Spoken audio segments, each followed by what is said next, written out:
So, welcome back to another conversation. So, today I've got with me Ashley again. So, welcome back, Ashley. So, today we're going to be speaking about intersectionality, and this is going to be sort of like a two-parter. So, I've got Ashley on for this one, and we're going to be talking about, um, I don't know how you would term it, like intersectional antinatalism or intersectionality and antinatalism. And coming at it from more of like a sort of pro stance, and then I'm going to have another video that's coming at it with someone else who's coming at it from a sort of like a more hesitant stance, someone who maybe thinks we shouldn't be combining the two. So before we actually get into like the sort of like the main bulk of it, Ashley, are you able just to do a brief introduction of yourself again, just for anyone who doesn't know who you are? And also maybe go into a bit about your podcast as well, and explain maybe why that's sort of like relevant to this discussion. Sure. So I'm Ashley. I'm a 11-year vegan, antinatalist of a long time. Can't really pinpoint exactly when, but several years.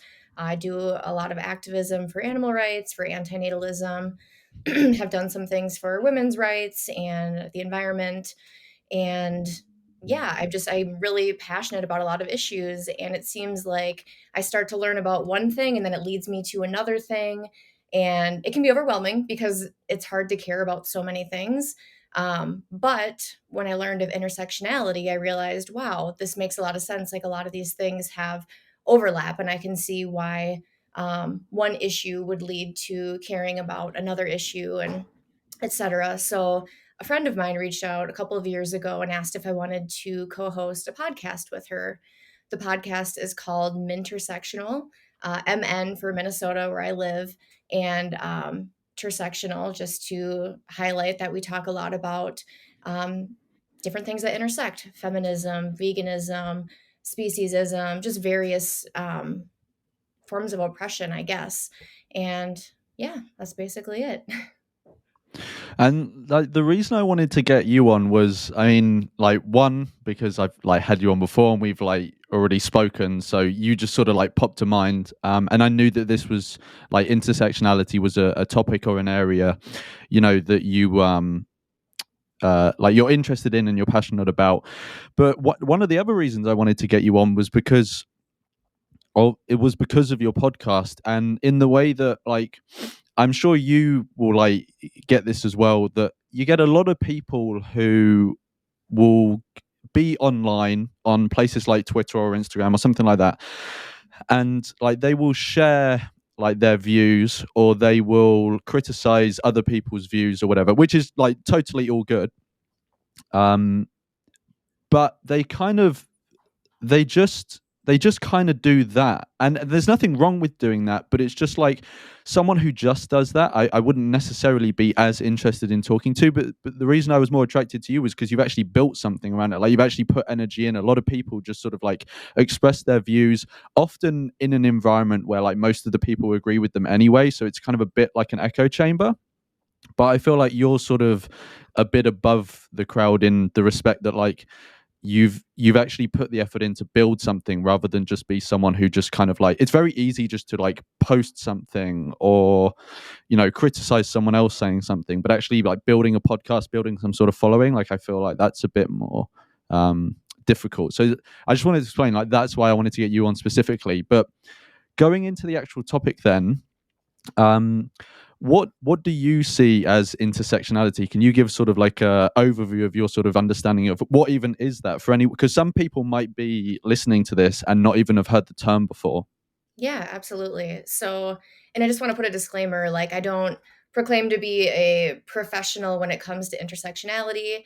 The things that I'm saying is just coming from my personal experience, things that I've heard from other people, content I've taken in, and I'm always open to like conversation, challenging some of my beliefs, or maybe offering up perspectives I hadn't previously considered. So I just want to put that out there.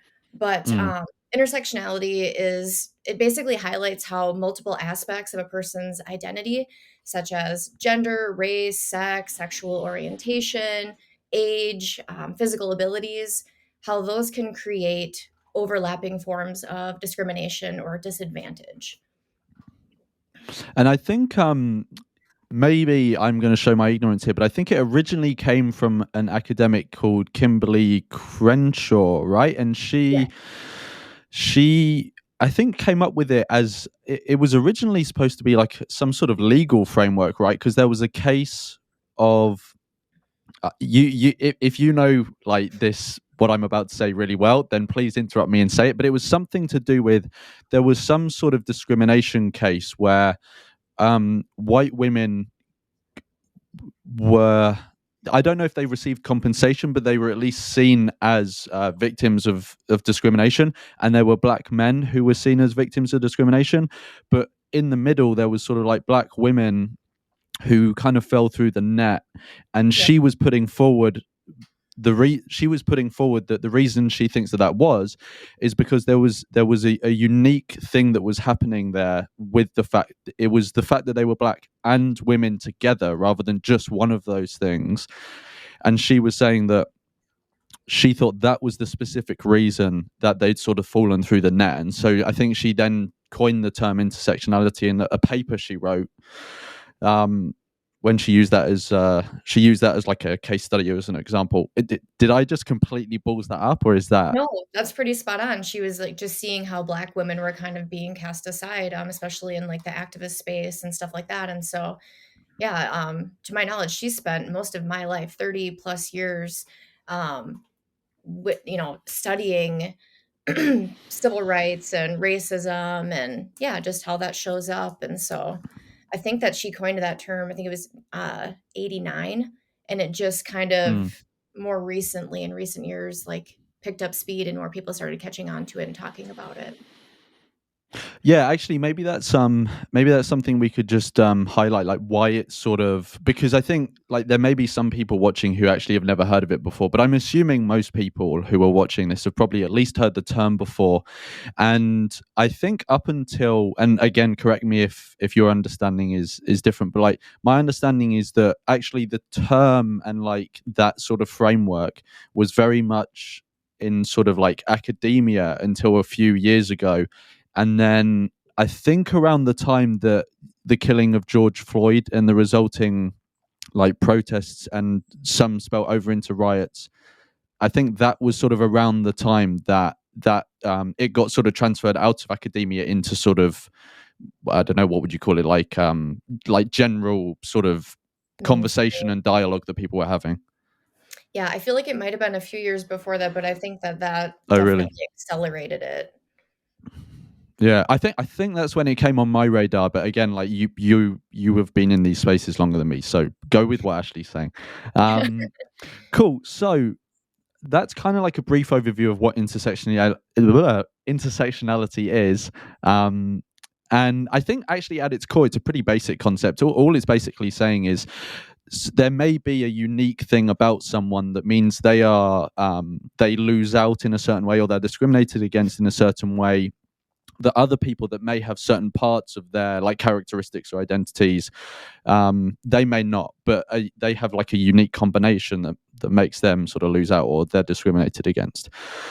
So a couple of again, it may have been introduced more than a couple of years ago, but I think there was a flashpoint a couple of years ago in sort of vegan animal rights spaces when sort of intersectionality, it was either introduced or just more popularized, and it sort of caused quite a division. And I want to come back to that, but that is the reason that it came on my radar.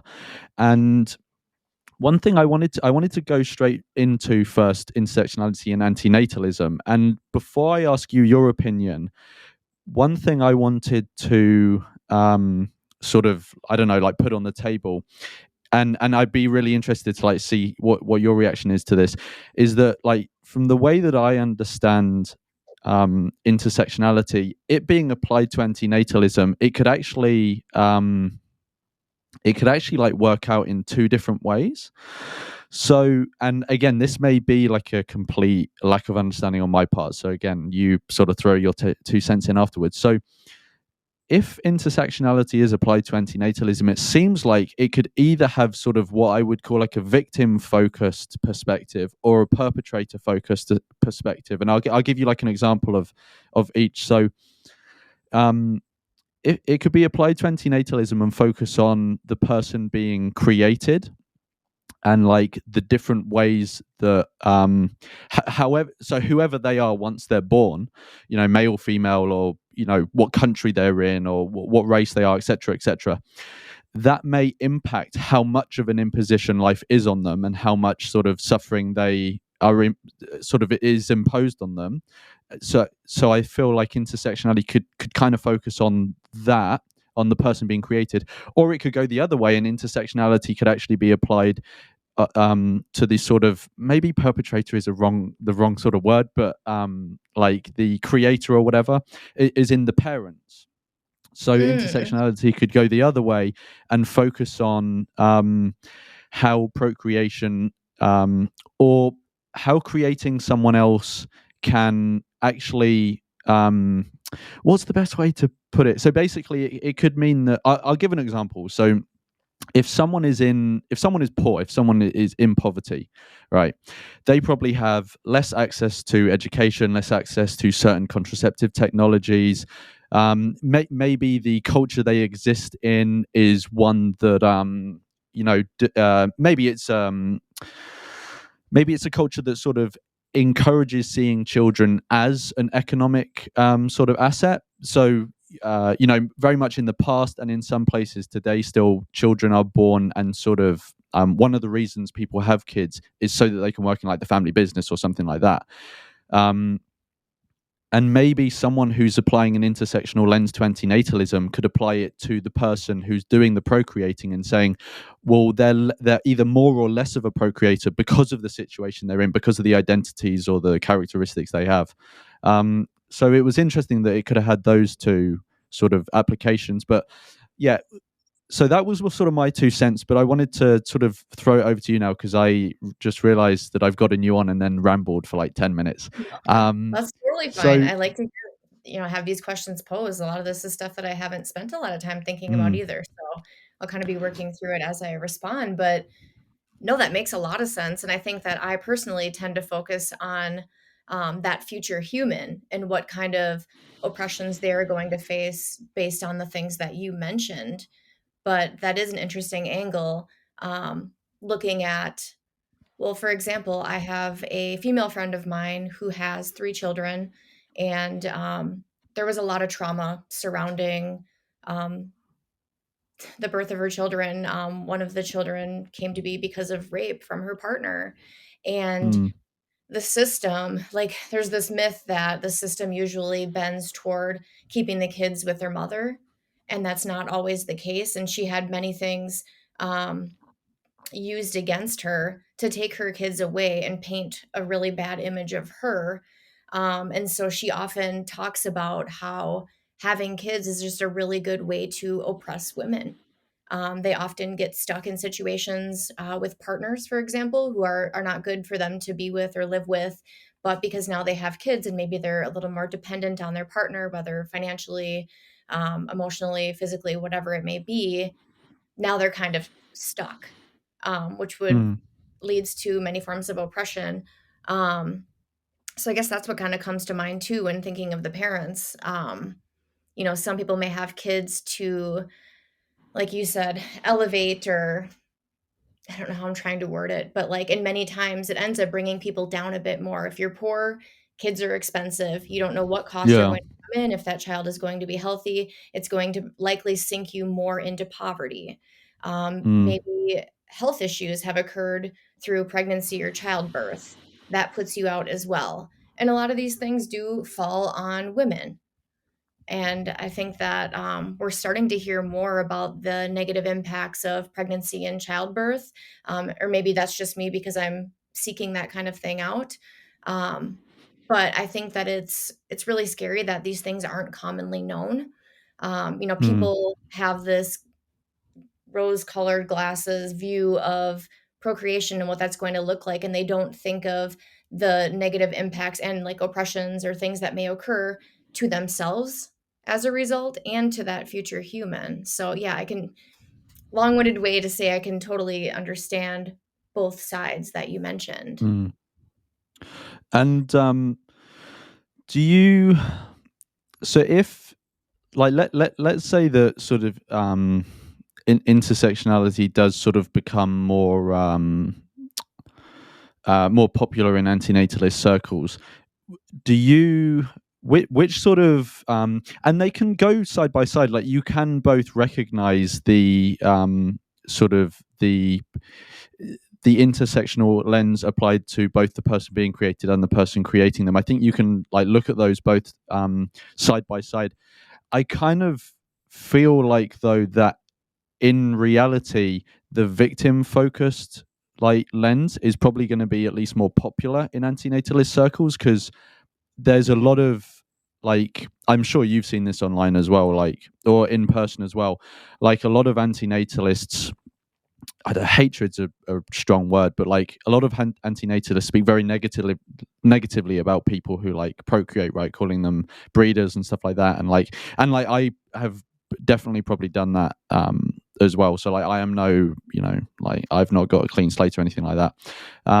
So I can definitely see that antinatalists would be less open to this sort of the intersectional perspective that sort of maybe gives more sympathy to people who procreate, and they'd be more favorable to the one that gives more sympathy to people who have been created, which to be fair is actually like everyone is that. So even the person create, even the people creating people have been created themselves, if you get what I mean. But Yeah. yeah, for people, and I know this is something that you're still thinking about, so maybe I'm putting you on the spot here, but for people that are maybe sort of skeptical about intersectionality being applied to antinatalism, especially when it's focused on the people doing the creating, like the parents, what would you say to those sort of people to sort of encourage them to be more open-minded about it, or even to try and convince them that it's a good thing? Honestly, I think a lot of that comes from just the ability of being able to put yourselves in the shoes of another and maybe talking to people who have had experiences that are far different from your own, who can offer up these differing perspectives to help you understand how it may tie in. I think that's huge. That's how I've done a ton of learning, is just talking to people about their individual experiences. Mm. And what do you think would be potential?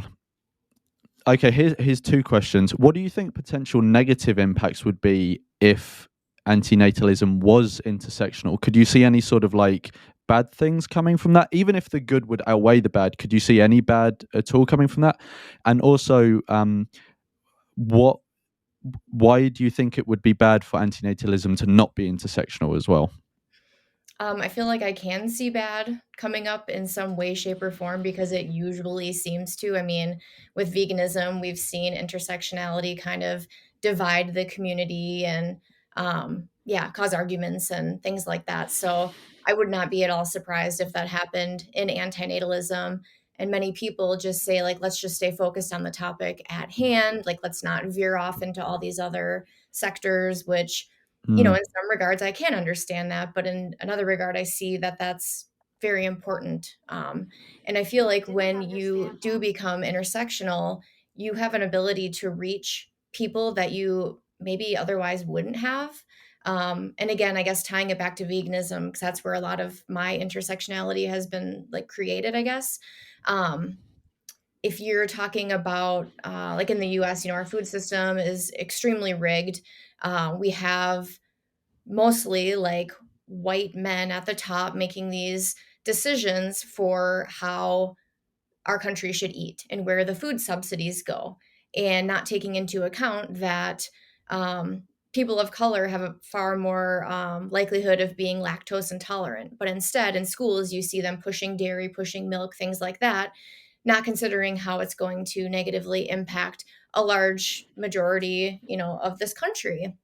And so, yeah, I think I've been able to reach people talking about the racism aspect of our food industry, of animal ag and the environment. And it gets these people tuning in a little bit more and more open to listening because it's something that does maybe directly impact them or their loved ones, or, Mm. has potential to impact them down the line.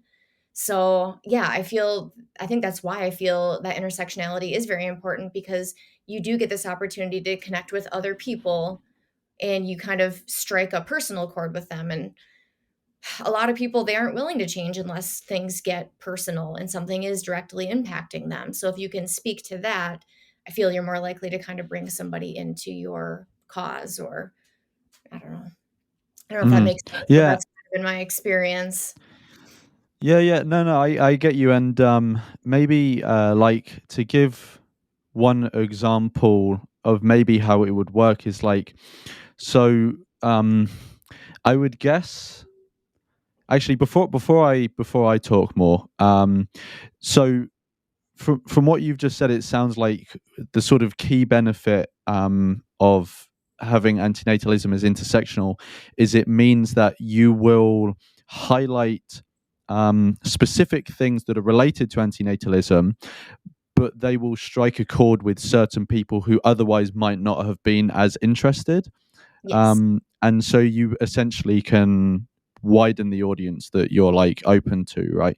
So I'm assuming you would then, to flip it on its head, you would say that one of the dangers of antinatalism not being intersectional is that we're restricting the audience that we not necessarily that we can appeal to, but that the audience that would be sort of more favorable, um, like to, or at least open to talking about it. Can you see any other like bad things from antinatalism not being intersectional? Um, if you have anything in your head, definitely like let it out. But also, one thing that I wanted to like get your opinion on is if it could impact antinatalists in any way as well, because the way that you were saying it was that intersectionality would maybe benefit antinatalism looking outwards, like because it will help us with the audience, but would it help us looking inwards as well with actually how we organize our online community or anything like that? Yeah, I guess one of the things that I kind of become concerned with not being intersectional is the risk of being in an echo chamber. For a while, when I was really just kind of talking mostly about veganism, I found myself in an echo chamber, and other things mattered to me, but I didn't speak as much about them because I felt like no one's talking about the animals, like we need to amplify them. But then, I really started branching out and talking about other things like fast fashion and the impact that has on humans, and just so many different things. And I started posting more about that. And then I start bringing in people from other areas who care about that particular issue. And then they see my other content about other things. And I feel like if somebody is empathetic to a group of people or individuals who are suffering, it's easier for them to maybe see how veganism or whatever other issue could make sense for them to also care about. So, yeah, I guess just the fear of an echo chamber, and just having a community around us who already agrees with us, and we're not, branching out and reaching these other individuals. I think that that's definitely harmful and will slow the progression of the movement for sure. Mm. Yeah.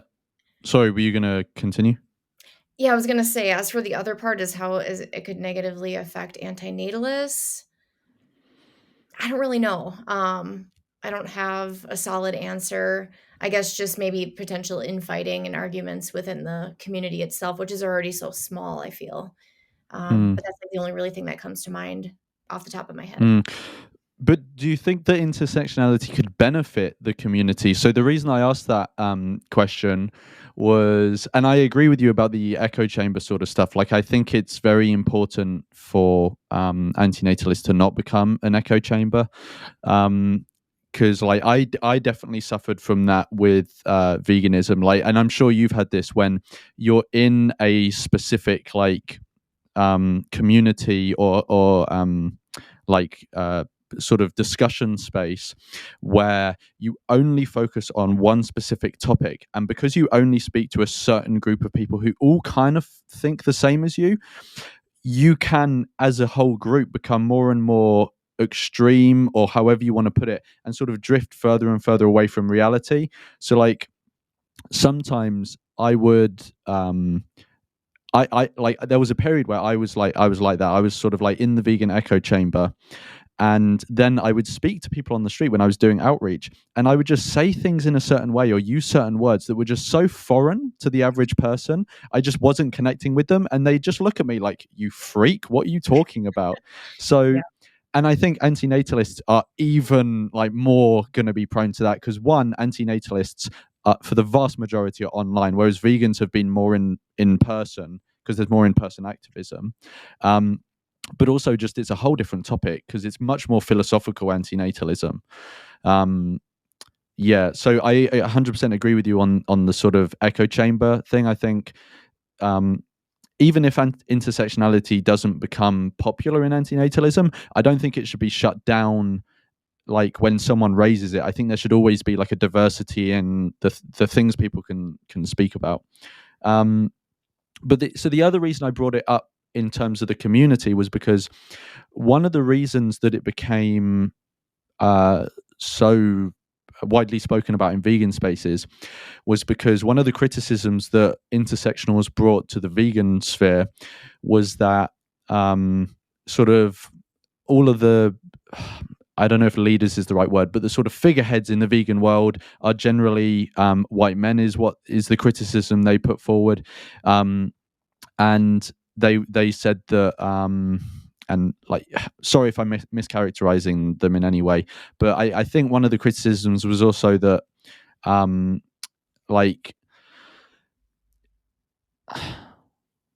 certain people, and there was different groups of people that I think they sort of put together, felt maybe not uncomfortable but not welcome in animal spaces. Maybe their voices couldn't be heard.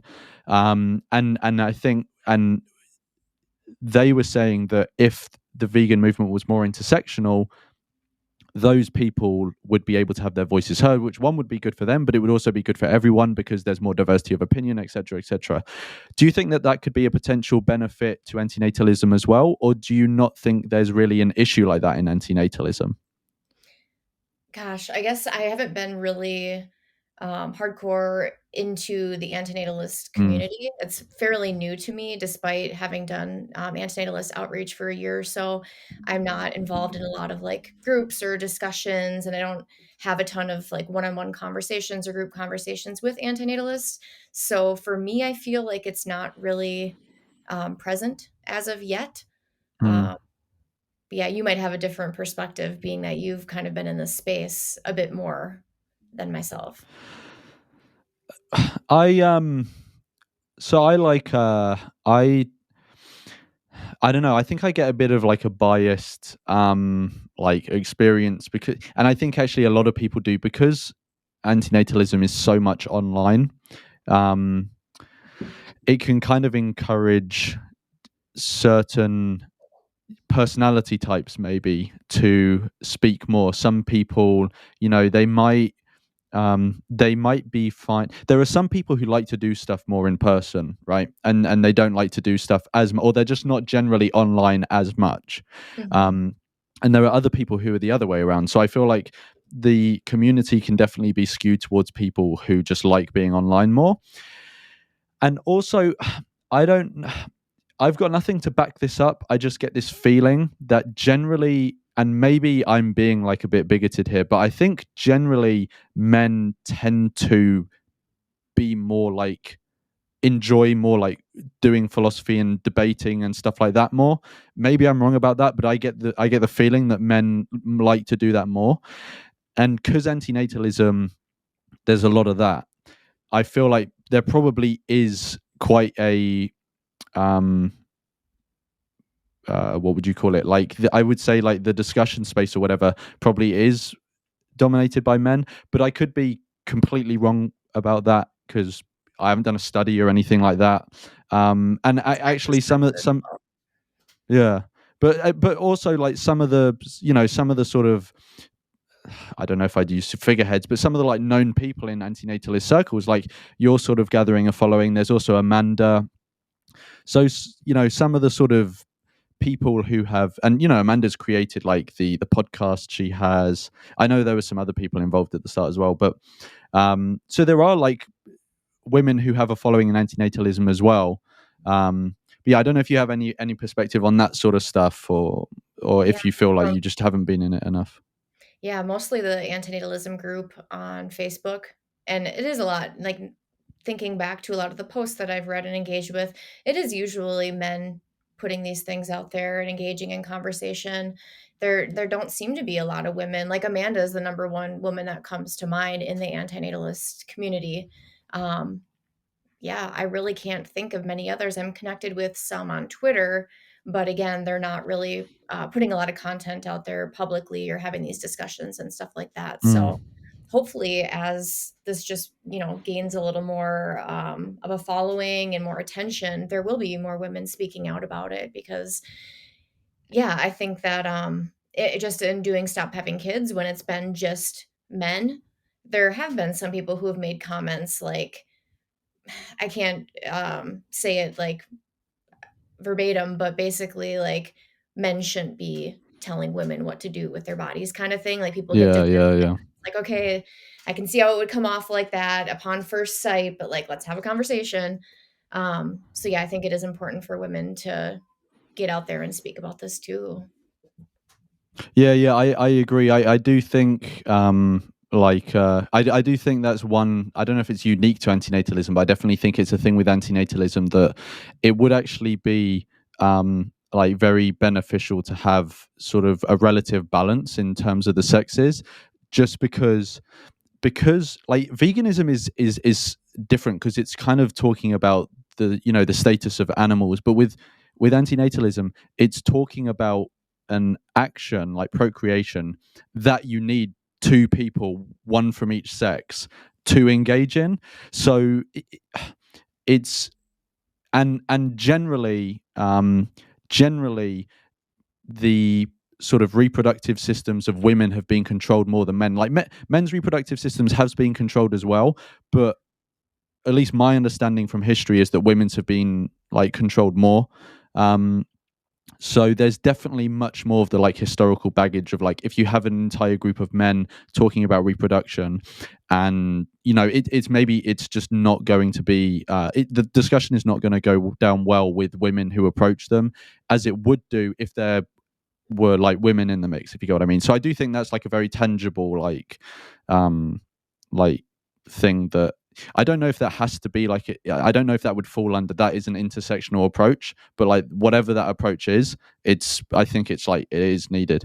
um so I want to get your thoughts on this as well. So we kind of referenced it already quite a few times about intersectionality being in like vegan spaces in the animal rights movement, and you have like referenced that it has been like quite divisive.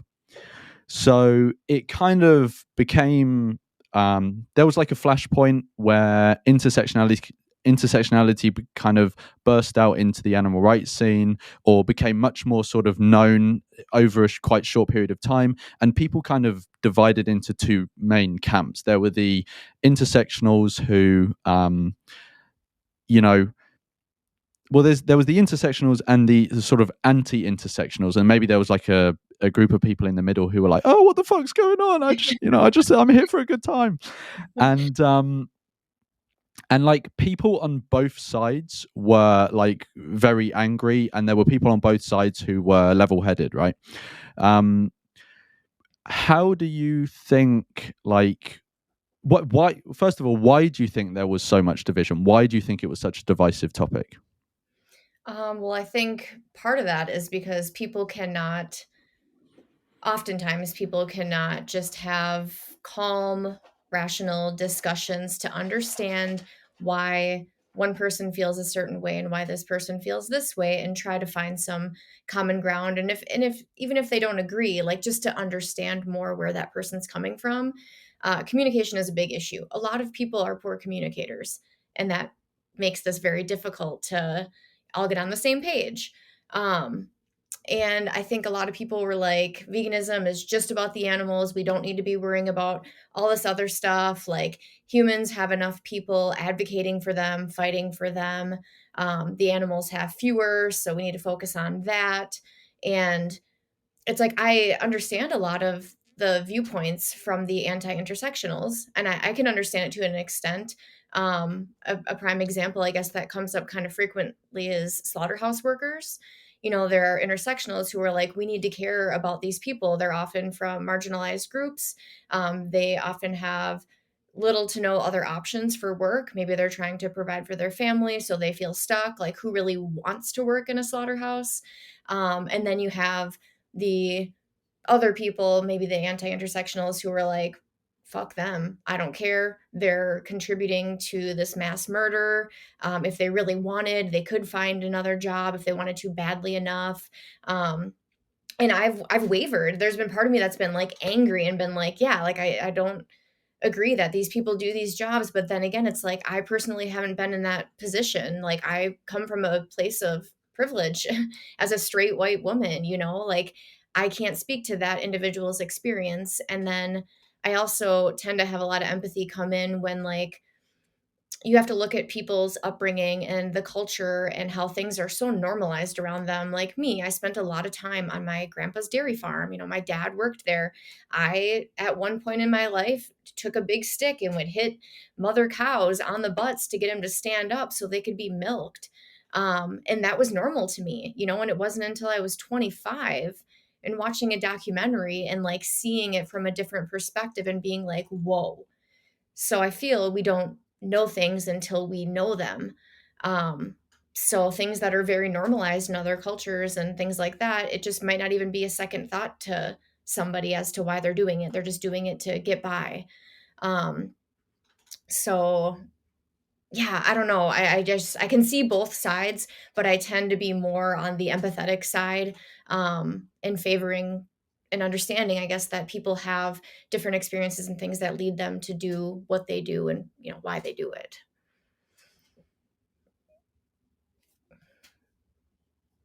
I can't hear you. I didn't take myself off mute. I'm a fucking idiot. I was like, did I So, press something? no. Literally, it wasn't you. It was the person who's supposed to know what they're doing was the one that did it wrong. So, no, I was saying you've guaranteed yourself never to come on the channel again because of your past as an ex-dairy person.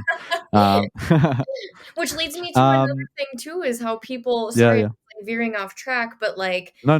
antinatalists who are like, parents can't be antinatalist, and I very Yeah. much disagree with that.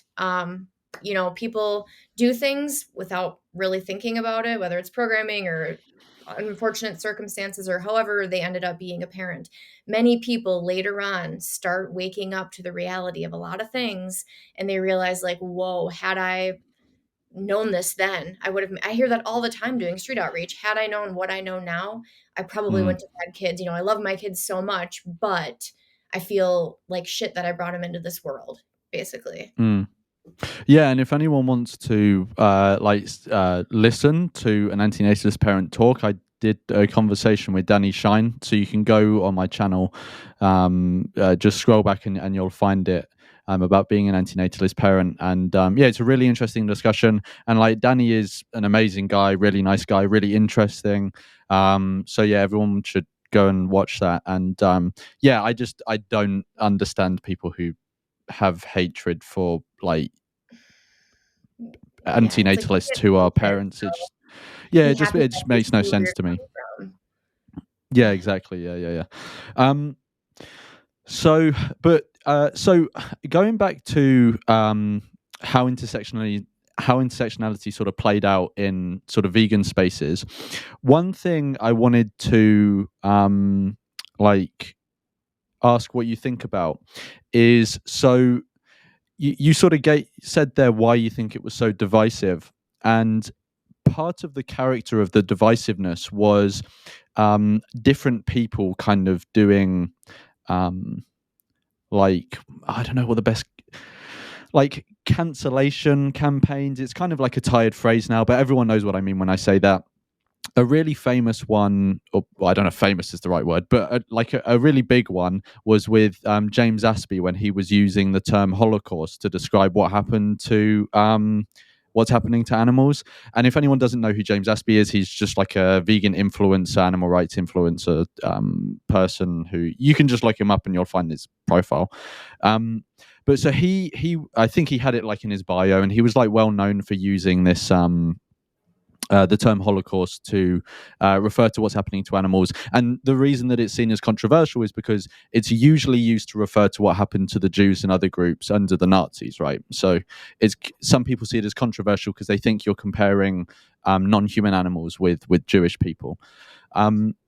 So that was like one of the sort of um, that was one of the sort of big flashpoints, big controversies that kind of fell along intersectional lines somewhat. And but regardless of that specific case, generally in the dividing lines of intersectionality, there were a lot of people kind of trying to launch or launching like cancellation campaigns against different people. And like, please correct me if you see it in a completely different way, but from my perspective of some, because I kind of sort of like sat back and tried to watch the thing, and it did seem to me like most of that sort of stuff was coming from the intersectional side, but I could have just not been aware of the stuff that was coming from like the anti or non-intersectional side.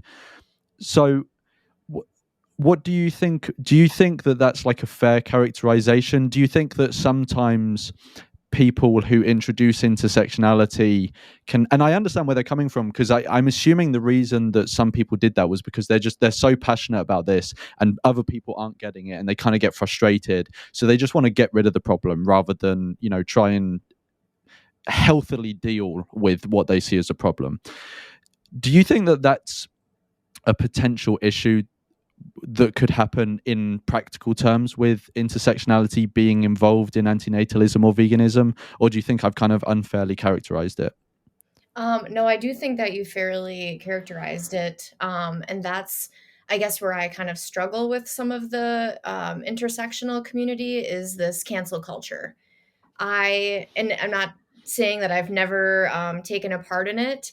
I've kind of gone with the crowd and like unfriended or unfollowed people based on their certain views on one thing. And like I've come to a Yeah, different. Ashley will be unfriending me on all social medias after this conversation.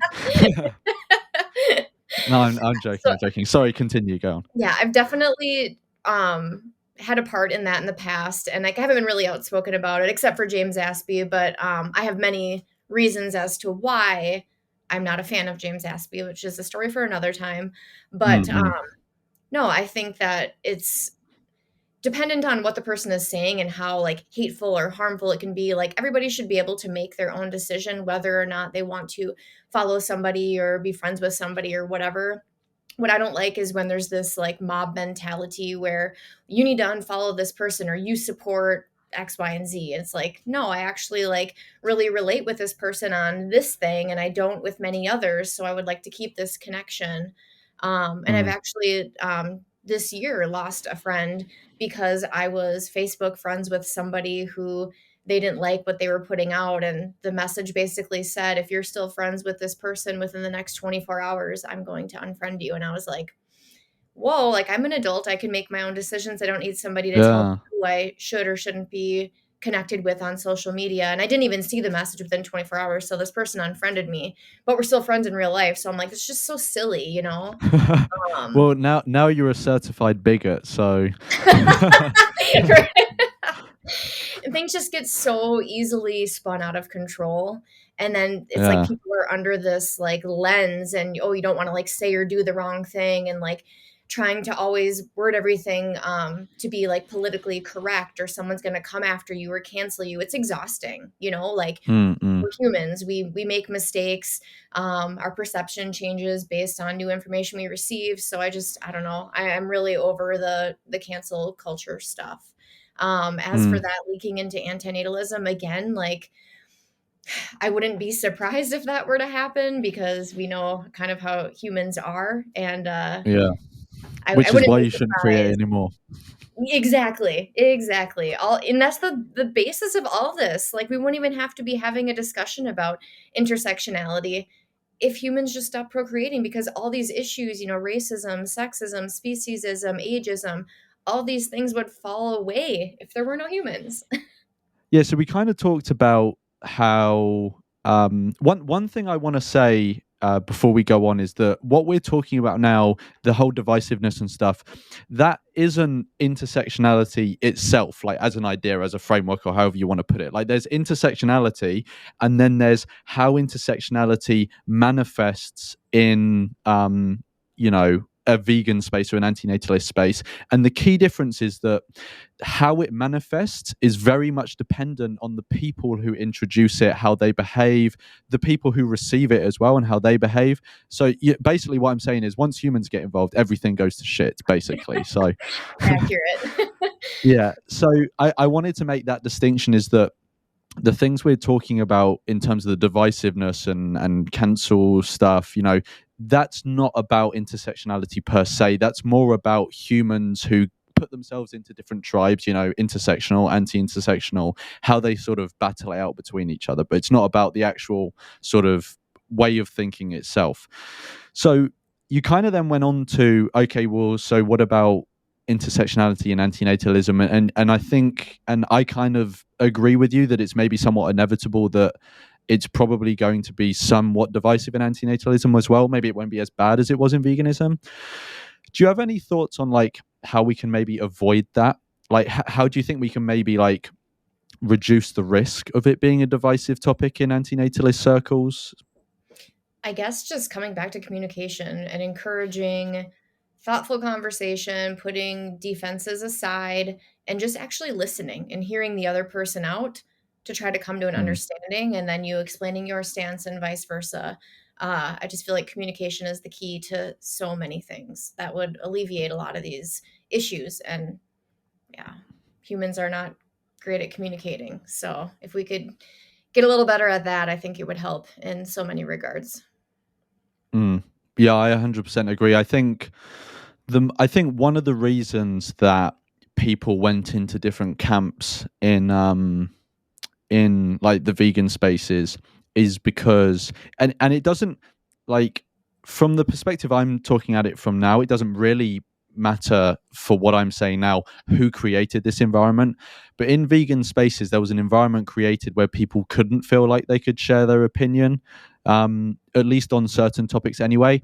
And I think that really inflames things, because if someone feels like they can't share their opinion, they are then going to find people who they know share their opinion and only talk to them about it when they find this sort of like safe space, which I don't think ends up being a safe space. I think it ends up becoming an echo chamber. I think what is actually a safe space is an environment where people with different points of view can discuss things, but without the fear of feeling like they're going to get labeled as something, or they're going to, people are going to dislike them or something like that. I think that is a Mhm. sort of real safe space, because one, it keeps everyone, included, but also it sort of avoids things flaring up by people going into their echo chambers and stuff.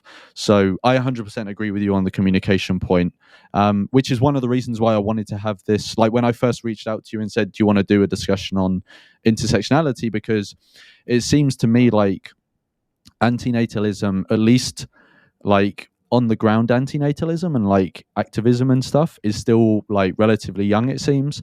And so I thought like intersectionality is going to get introduced at some point. It's going to like become an issue that antinatalists talk about. And I don't know when that'll happen, but I wanted to get in before and have some discussions with people so that it at least starts a conversation and tries to at least create somewhat of a healthy environment for people to talk about it.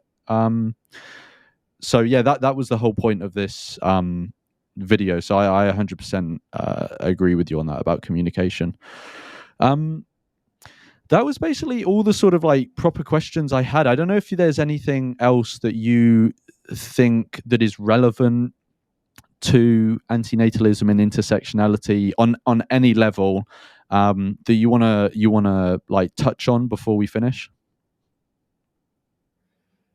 Nothing's immediately coming to mind. I'm sure later there will be something, but yeah, no, I appreciate you opening up this conversation because exactly what you said. I think it's important to like get ahead of that, considering the movement is like fairly young, and if we can have these discussions and we can hopefully avoid some of the issues that have come up in other movements. Mm. Yeah, yeah, 100%. And what I'll do is I will include the screenshots of the inevitable messages you send me after this saying, "Oh fuck, I should have mentioned this thing." Um, so yeah, I will I will include those. But anyway, yeah. So thanks for coming on. Just so if anyone wants to keep up with you and the things you're doing, and especially the podcast as well, where can they? Where are the best places for them to follow you and the podcast? Instagram is probably where I'm the most active. I go by Wickety. The podcast is Intersectional. Not a super active podcast page. We mostly just post when we have new episodes coming out, which is usually once a month, but varies depending on the busyness of life. And then I'm on Twitter as Wickety. And Mm. yeah, those are about the main two right now. And what's the backlog like for the podcast? Like, how many episodes are you up to? I think we're about to record 21 or 22 this coming weekend. So, and we've been doing this And for, I want to say, nearly 2 years. So, and we've gone mm, periods of time where we're just life is too busy, and so we take a break. It's pretty laid back. yeah, yeah, yeah, yeah. And are there any like particular episodes that you'd recommend people check out? Do you think like particular standout ones? Hmm. I just always go back to, I think it's episode 19. That's my personal favorite, where I had my friend on to talk about anarchy. He runs an zine distro, lots of like anarchist, vegan, and even a newer antinatalist zine that he put out there. Mm, Um, which maybe if people are interested, we could link that website too, because there's a ton of content on there that really gives people a lot to think about. That's personally my favorite episode, but we also had my friend Paul on. I want to say it was an episode in the teens. I can't remember, but he talked a lot yeah. about like healthy masculinity, and I think that's a really valuable conversation, not only for men but for women as well.